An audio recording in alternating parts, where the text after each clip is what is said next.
Teo afaka va ianao? Teo afaka va ianao?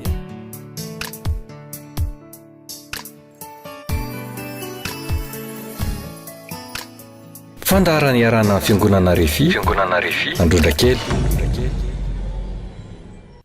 Manolotra ny arahaba ho anareo rehetra izay efa eo potitry ny fahitalavitra ny tenako amin'ity androany ity. Miaraba anareo aho sady manonona ny tana maherin'Andriamanitra.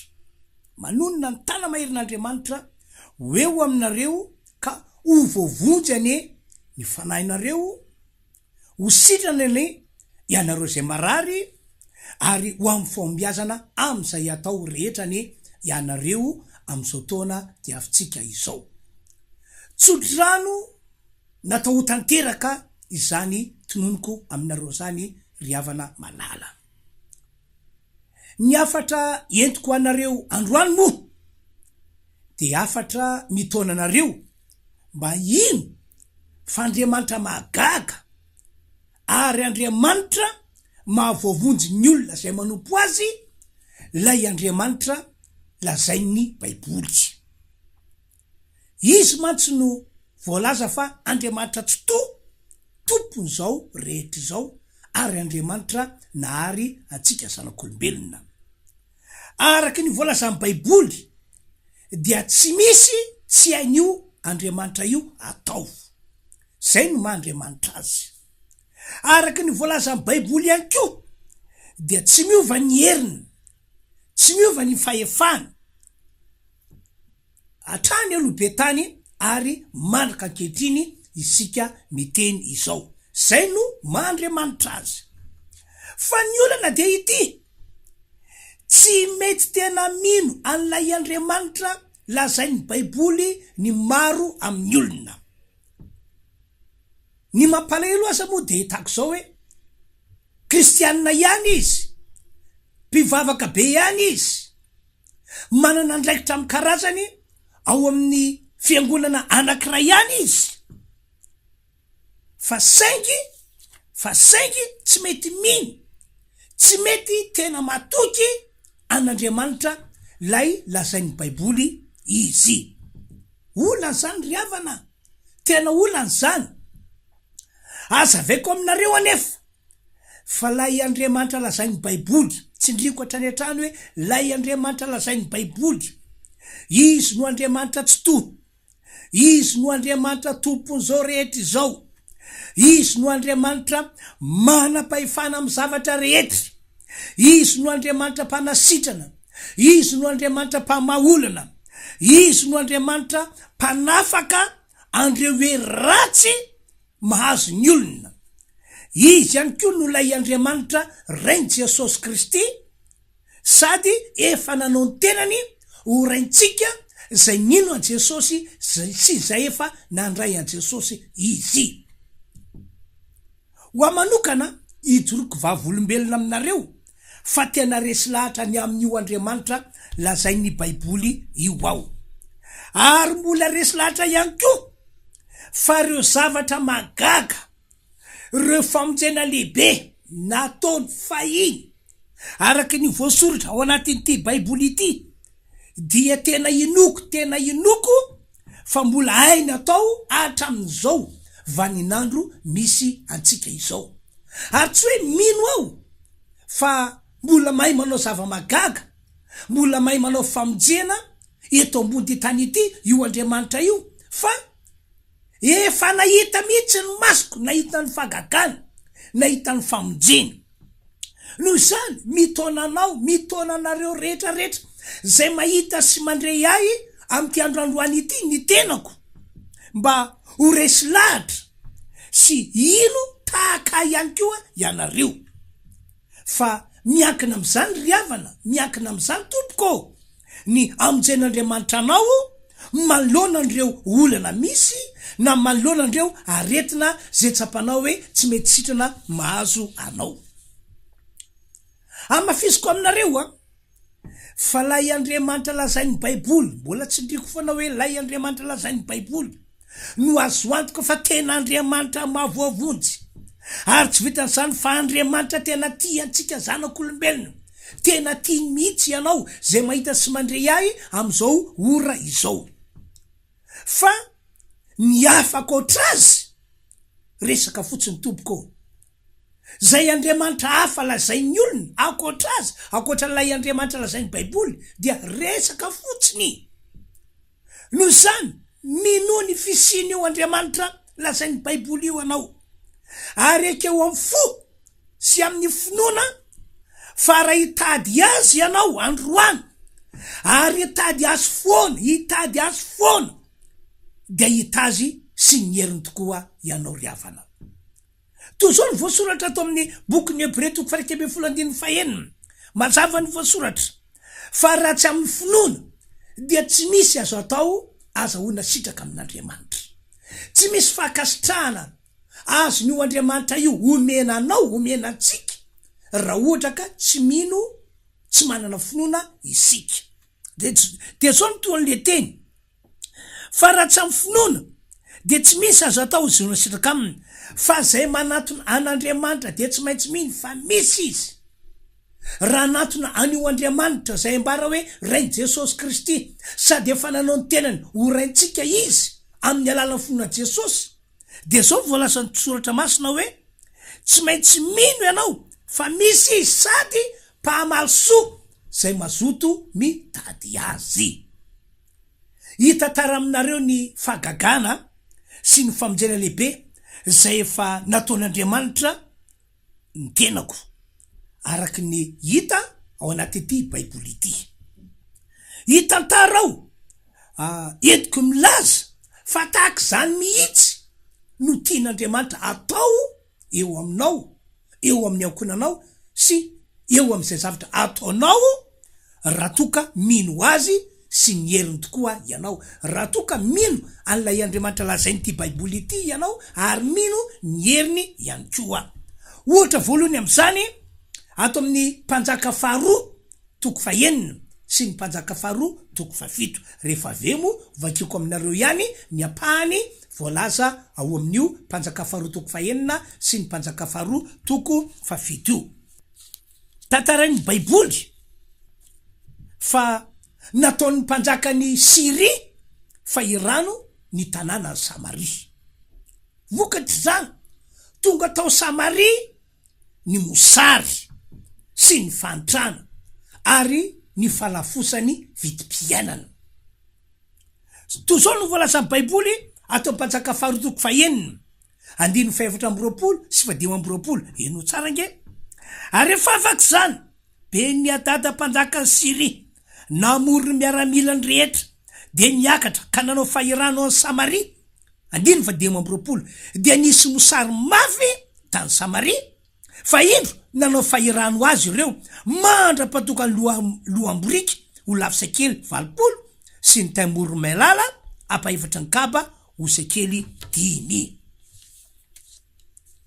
ny tanjony mpanjakany Siria tam'izany de izao mba hatonga ny mponina rehetra tao Samaria lasa mijaly lasa ory lasa fadiranovana ary ambony zany ny tanjony de hoe mba ho faty ny anoanana ny mponina rehetra tao Samaria satria ny olona tao tanàna tsy afaka nivoaka mba hitady sakafo ary ny olona tetevelany tsy afaka niditra mba apiditra sakafo teo aloha zany azy dia nanao programa Andriamanitra nanao programa tsara sady lehibe indrindra Andriamanitra de lay Andriamanitra lazainy ity baiboly ity fa amonjy ny zanak'Israely zay natao fahirano tao Samaria ary tsy vitany hoe amonjy azy fotsiny fa anova an'le tetika ratsy zay nataon'ny mpanjakany Siria ho lasa fitahina sy fahasoavana de raha ranao tsara hatrany farany ny fandehany tantara de tena mampahery ary mahafaly tena mampahery sy mahafaly ny mino an'Andriamanitra lay lazainy baiboly ny manana an'Andriamanitra zay lazainy baiboly ary indrindrandrindra ny manompo azy amin'ny fo manontolo de ino ho ianao no nataon'Andriamanitra tam'izany Araka ny voalaza ao amin'ny mpanjaka faharoa toko fahenina toko fafito safady andiny fahenina fa nataon'Andriamanitra nandre sisiopeo sisionresaka ny miaramila Siry rehetra zay nanao fahirano ny tanànan'ny Samaria. Nataon'Andriamanitra nandre feo nandre sisionresaka ny amin'ny fikodidian'ny kalesa sy ny fandehan'ny soavaly ary ny firodrodiny miaramila be deaibe ry zareo. Tsy nisy akory hoe kalesy be deaibe tonga teo na soavaly be deaibe tonga teo na miaramila be deaibe tonga teo mba anafika anreto anafika anreto miaramila Siry reto. Tsy nisy an'izany akory fa Andriamanitra amin'Andriamanitra azy de mahay manao zavatra lehibe sy magaga, mahay manao zavatra tsy takatry ny saina aman'eritreritra. De zay no natonga ny Baiboly tantara hoe nataon'Andriamanitra nandre feo nandre sisinresaka zareo hoe zany misy feona kalesa be deaibe, feona soavaly be deaibe, firodrodina miaramila be deaibe mba anafika atsika, mba amela atsika eto amin'ny toerana ity. De nataon'Andriamanitra tonga tao anatin'ny sainy hoe injao fa ny mpanjakan'ny Israely niantso renfort avy any amin'ny mpanjaka hafa, avy any amin'ny mpanjakan'ny Etita sy avy any amin'ny mpanjakan'ny Egypta mba hiady amitsika. De vokatry zany zavatra zany de tonga tao anatin'ny reto miaramila Sirianina reto ny tahotra sy ny ororo anka tamin'ny alina iny ihany dia voatery nandositra niala tao Samaria, niala tanapolo ary ny lozany teo daholo ny arenany rehetra na ny fananany rehetra fa nanao zay amonjena ny aina izy.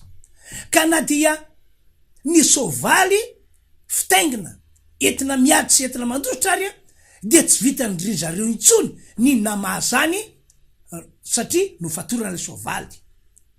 Tsy afaka nitondra na inona mihitsy ary zay tena tanany azy de nariny tena mpandianana raha ohatra ka nandositra ry zareo.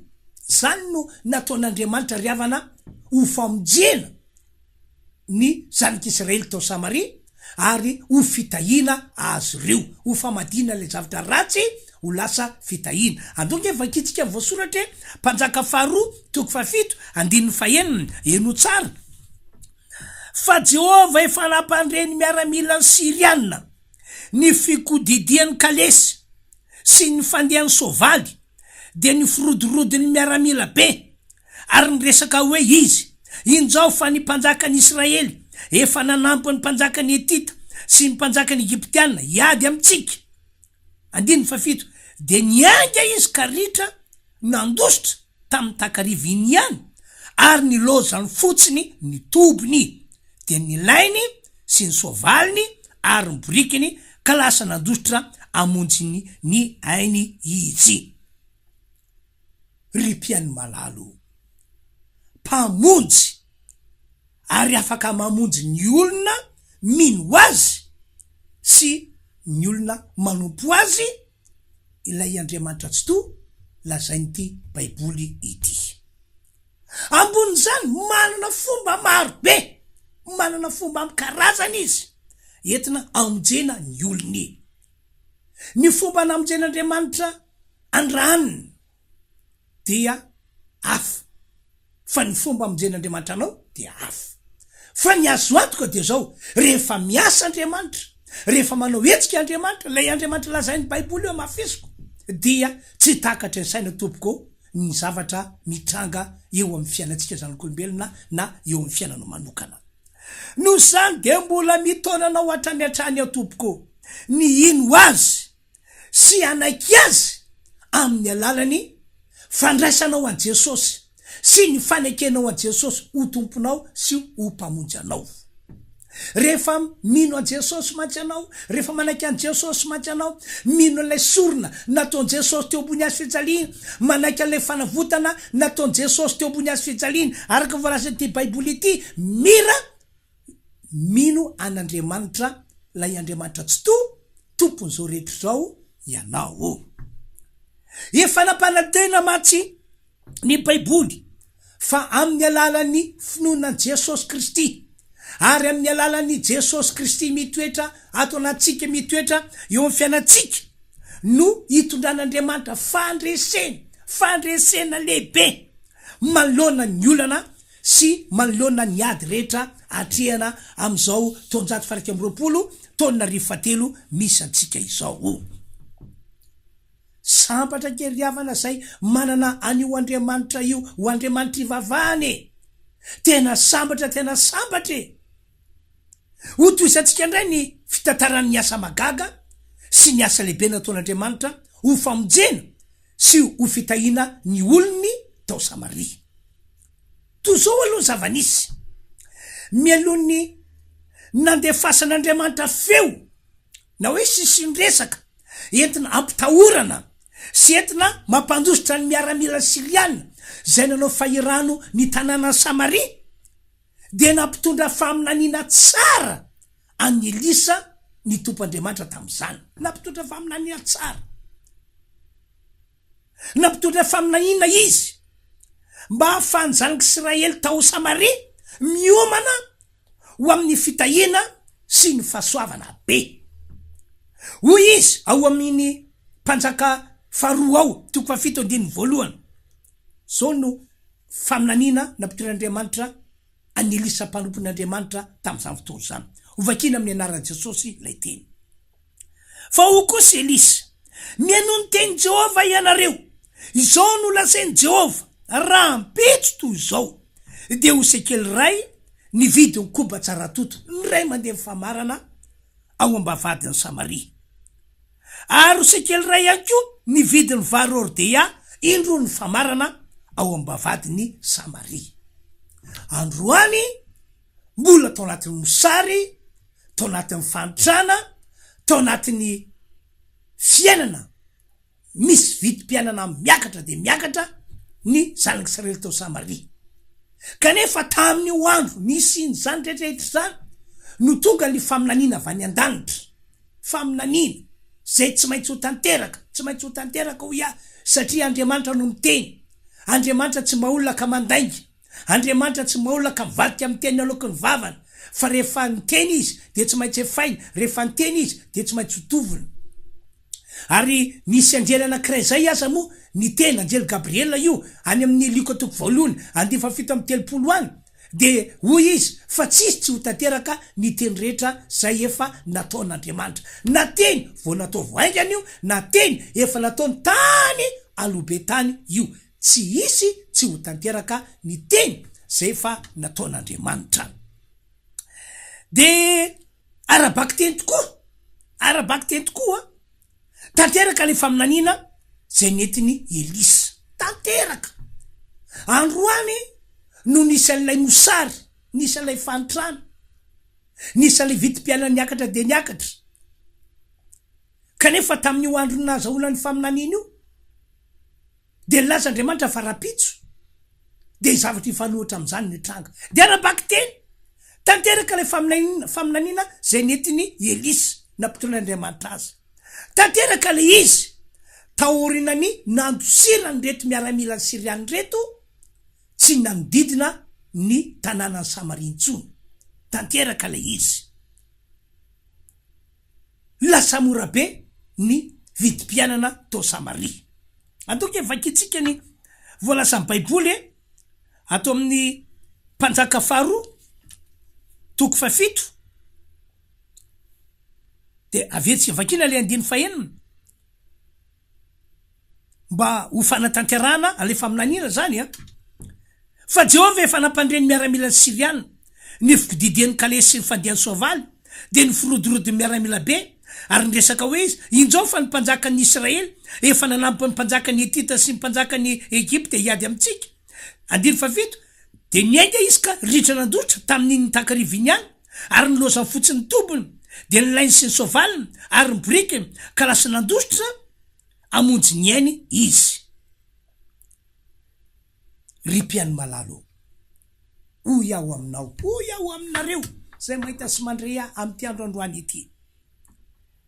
Tsy misy afaka manova ny fiainanao zany de ny fiainanao ratsy ho lasa tsara zany ny zava-marina eto ambony tany ity raha tsy eo aminao lay Andriamanitra tsy to zay lazain'ny Baiboly. Ezaka mosala ihany ny ezaka ataonao amonjenao ny tenanao, anavotanao ny tenanao, na ihany keo hoe anlianao ny zavatra ratsy manjoanao ankehitriny, ezaka mosala ihany zany raha tsy eo lay Andriamanitra zay lazain'ny Baiboly. Raha tsy eo aminao izy, raha tsy nefa nazy toerana eo aminao izy. Noho izany mbola manentana anao hatrany an-trano foanao, ny ino ny fisian'io Andriamanitra lazain'ny Baiboly io? Ny ino a Jesosy Kristy zanany zay nataony ho mpamonjy an'ity zao tontolo zao ty? Ny ino ny teny ao anatin'ny Baiboly ihany koa ho teny avy amin'Andriamanitra ary ho teny tsy maintsy tanteraka.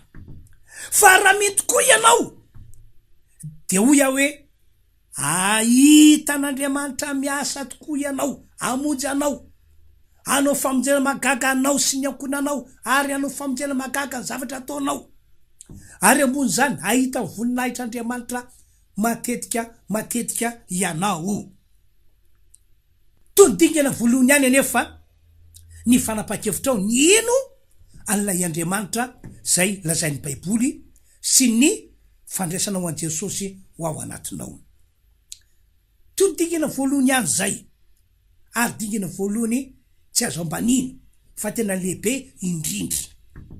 Fandingana faharoa entina mandresy zato isan-jato malona ny olana misy kosa de ny fanliana andreo fanaratsy nareo devoly zay fanazy toerana voalohany, fony anao mbola olona zao tontolo zao, fony anao mbola lavitra an'Andriamanitra.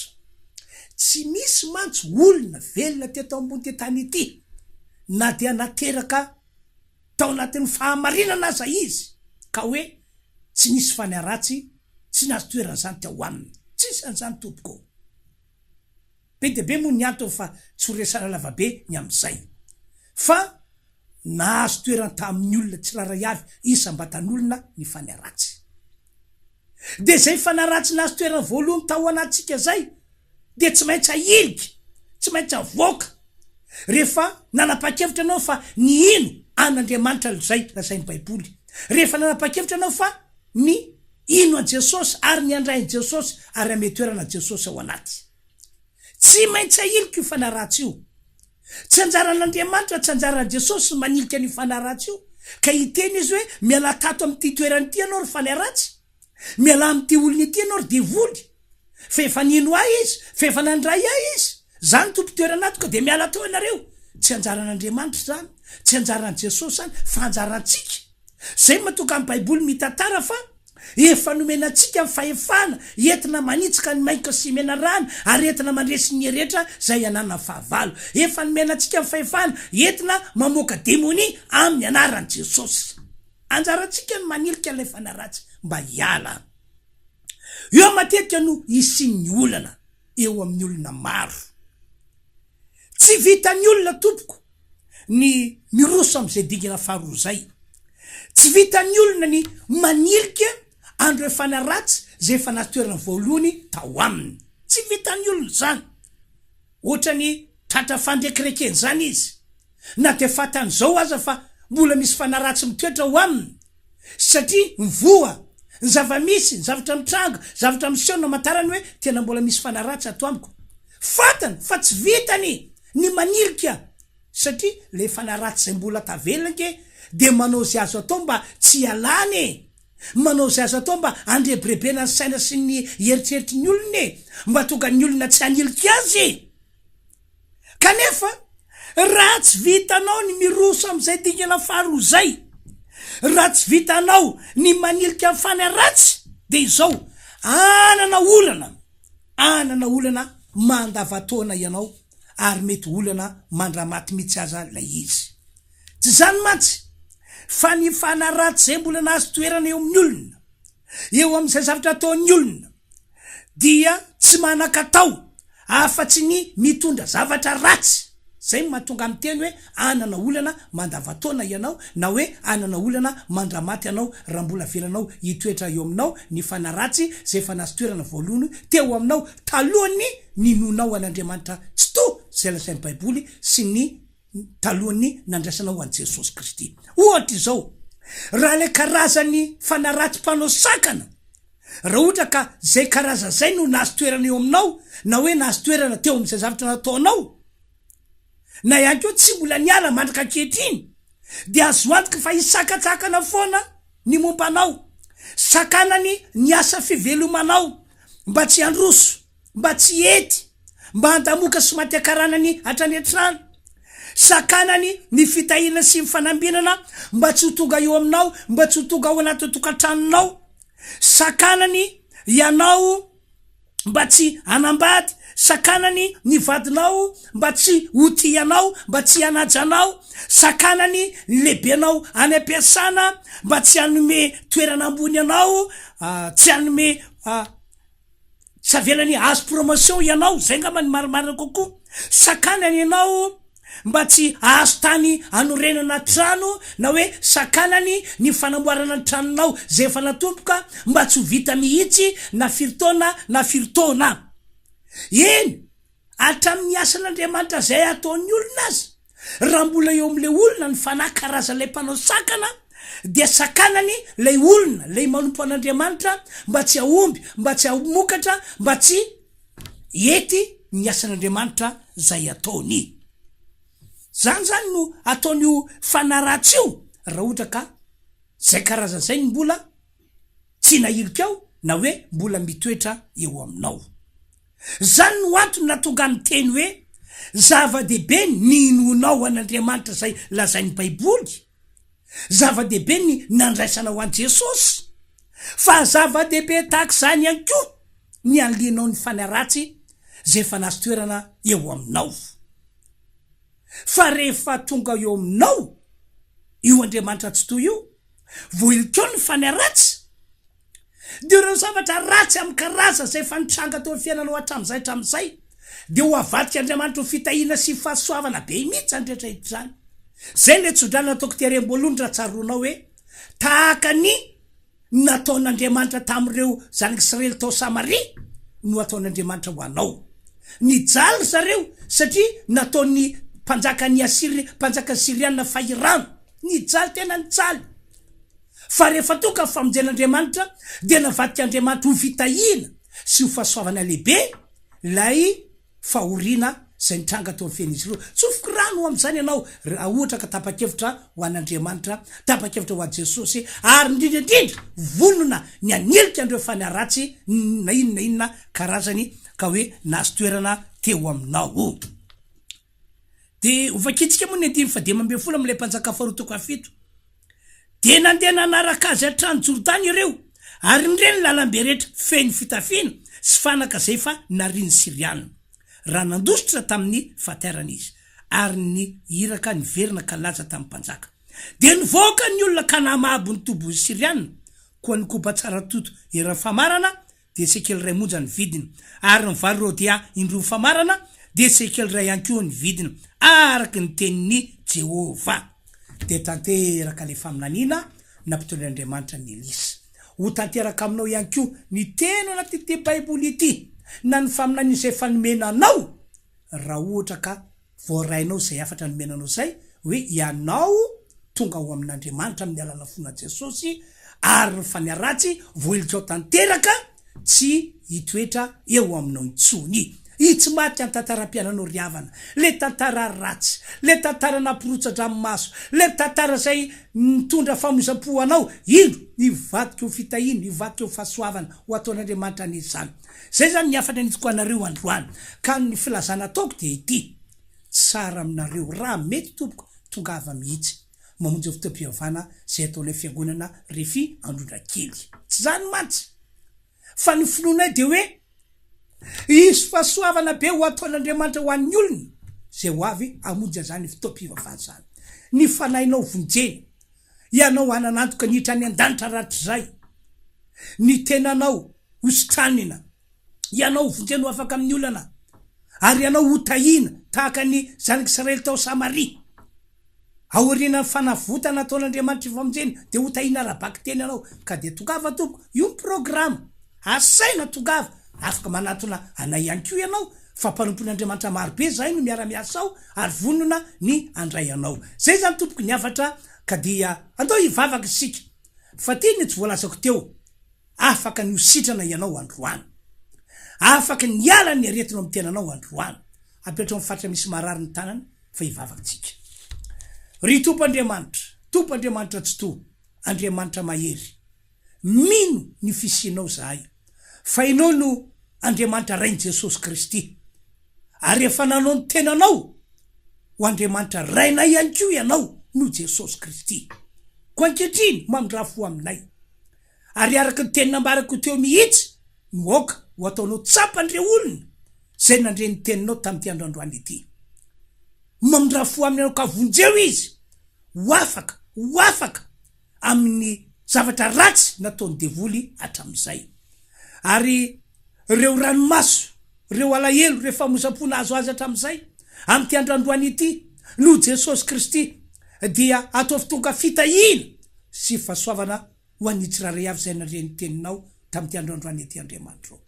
Ary amin'ny anaran'i Jesosy mandidy ny fanaratsy ao na inona karazana miala tanteraka, miala ireo fanampanao sakana, miala amin'ny anaran'i Jesosy. Ary sitrana ihany koa ny marary amin'ny anaran'i Jesosy. Tsofoko rano ho amin'ny fahasoavana ho amin'ny fitahinany ny rehetra amin'ny anaran'i Jesosy. Misaotra Tompo, omenanao ny dera sy ny haja ary ny voninahitra mandrakizay. Misaotra. Amen. Zay zany tompoko ny afatra ny entina ho antsika rehetra tamin'ity androandroany ity ka dia mametraka ny mandram-piona veloma tompoko. Eo afaka va ianao?